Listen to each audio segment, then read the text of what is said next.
BRS అధినేత మాజీ ముఖ్యమంత్రి కేసీఆర్ ఆరోగ్యం కుదుటపడింది. అస్వస్థత నుంచి కోలుకున్న ఆయన సాధారణ వైద్య పరీక్షల కోసం ఇవాళ యశోద ఆసుపత్రికి రానున్నారు. గత శనివారం నుంచి నందినగర్ నివాసంలో విశ్రాంతి తీసుకుంటున్న కేసీఆర్ 5 రోజులుగా పార్టీ నేతలతో బిజీగా ఉంటున్నారు. తనను పరామర్శించడానికి వచ్చిన పార్టీ సీనియర్లు నాటి తెలంగాణ ఉద్యమకారులతో వరుసగా సమావేశమవుతున్నారు. ఉద్యమ కాలం నాటి అనుభవాలను గుర్తు చేసుకుంటున్నారు.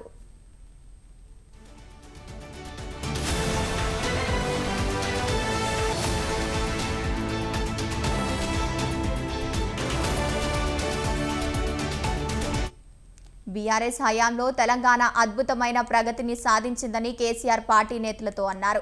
కాంగ్రెస్ పాలనలో అన్ని వర్గాల ప్రజలు కష్టాలను ఎదుర్కొంటున్నారని చెప్పారు. పాలన పూర్తిగా అదుపు తప్పిందని, రైతులు తీవ్ర ఇబ్బందులు పడుతున్నారని పేర్కొన్నారు. హైడ్రా పేరుతో ఇళ్లను కూల్చివేయడంతో పేదలు ఆందోళన చెందుతున్నారని ఆగ్రహం వ్యక్తం చేశారు. ఈ సర్కారుపై తీవ్ర వ్యతిరేకత ఉందన్న కేసీఆర్ రాబోయే స్థానిక సంస్థల ఎన్నికల్లో కాంగ్రెస్ పార్టీకి ప్రజలు గట్టిగానే సమాధానం ఇస్తారని చెప్పారు. నదీ జలాల హక్కులపై పోరాటం చేద్దామని సూచించారు. సమస్య మీద స్పందిస్తూ ప్రజలకు అందుబాటులో ఉండాలని, క్షేత్రస్థాయిలో కార్యకర్తలను ఎప్పటికప్పుడు సమాయత్తం చేయాలని తనను కలిసిన పార్టీ నేతలకు కేసీఆర్ దిశానిర్దేశం చేశారు.